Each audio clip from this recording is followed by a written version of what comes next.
what happens if you are a voter in Rochdale who has seen this happen in your neighborhood, who knows it happening, who probably knows of victims, and you'd like to get your voice heard? What's up, YouTube? Hope you guys are feeling good. My name is Eliru, and today I'm back with a new video on check out with you guys. This is called Far Right Nonsense. Douglas Murray calls out UK Prime Minister on double standards. Now goes, guys, we talk less and we react more. Let's check this out. But I go back to this point. What if you're just a concerned voter in Rochdale who has seen the Muslim rape gangs in your area, who has seen all of the equivocation of the political class, and has seen everybody who's spoken up about it decried as far right? Where exactly are you allowed a voice on this? Yes, Where? exactly. You're about to witness Douglas Murray completely expose the British government and the double standards of government officials in the UK. Douglas Murray unashamedly calls out British Prime Minister Rishi Sunak and sends a chilling warning to all of us. Douglas Murray did not hold back. I mean, Rochdale, as most people watching will know, is the scene of one of the most appalling rape gang scandals in modern Britain. And there's an interesting conundrum that throws itself up here, which is what happens if you are a voter in Rochdale who has seen this happen in your neighborhood, who knows it happening, who probably knows of victims, and you'd like to get your voice heard. Well, here are the options. You can make your voice heard in the way that most of us can in a democracy, which is to speak up, make your voice heard by, going out on the streets or attending a demonstration or something. But no. If you did that, you would be decried as a member of the far right immediately, because you're not allowed to have a voice on matters like that if you happen to be particularly white and working class, let alone a white working class male, which it seems is the least pleasant thing to be in the eyes of much of the commentariat in the UK. You're not meant to have a voice. But let's say instead of turning out on the streets or making your voice heard in opposition to rape gangs, then you waited patiently to exercise your vote in the democratic process. Well, then you have a bunch of people ranting about the Jews and friends of Saddam Hussein and Bashar al-Assad all showing up, and again pandering to the local Muslim vote, and you don't really have a say then either. Yeah. So when Rishi Sunak and others play this game of, oh, it's about Islamists but also the far right, yeah, there are some far right people in the UK, and they are completely on the fringes, and they're disliked by everybody, and they don't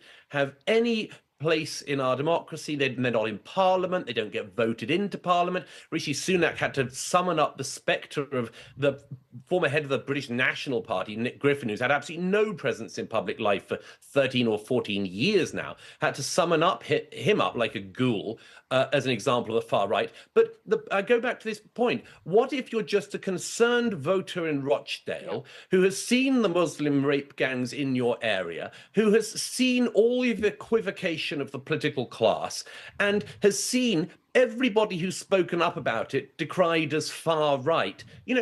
Where exactly are you allowed a voice on this? Yes, Where? exactly. And that's the thing. And again, I think lots of people watching that speech that Rishi Sunak made were sort of quite shocked by, again, these sort of, on the one hand, far right, on the one hand, Islamist extremism, when I'm not aware of the far right playing a role in our democratic procedures being changed a couple of weeks ago as a result of the far right. The threats to MPs right now are coming from Islamist extremism, not from the far right. Douglas Murray sheds light on Rochdale, a town now synonymous with horrific incidents of child exploitation.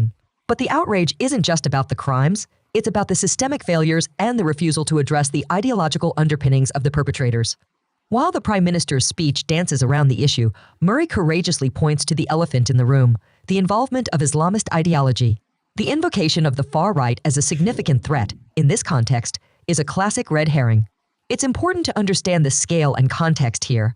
According to the UK's Home Office statistics, while there has been an increase in far-right activity, the predominant source of terror-related arrests still traces back to Islamist extremism. For example, in the year ending 31 March 2020, out of the total terror-related arrests, In the UK, a significant portion were linked to Islamist terrorism. The reluctance to directly address Islamist ideology in crimes like those in Rochdale isn't just a failure of political leadership, it's a societal issue. It's indicative of a broader unwillingness to engage with difficult conversations about ideology, community relations, and integration. Murray's insistence on calling out this avoidance isn't just about critiquing a speech. It's about urging a more honest and open discourse on these pressing issues. Experts like Mayajid Nawaz, a former Islamist who now campaigns against extremism, echo Murray's concerns. Nawaz often discusses the necessity of distinguishing between the religion of Islam and the political ideology of Islamism, which can inspire extremism. This distinction is crucial, yet frequently overlooked in mainstream discourse, leading to a blurring of lines that helps neither those within Muslim communities nor society at large.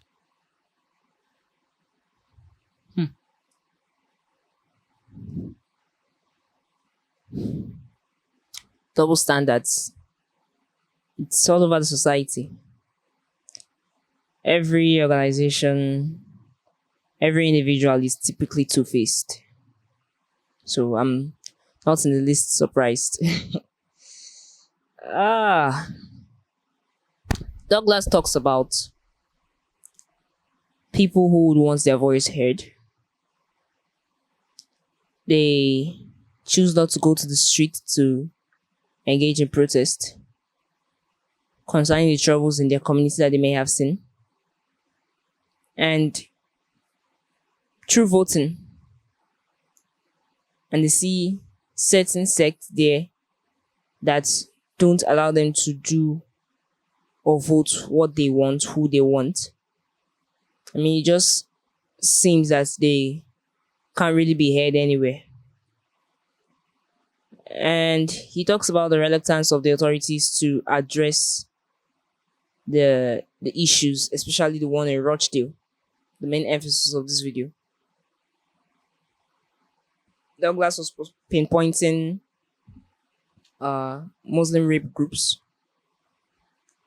that are quite evident in Rochdale.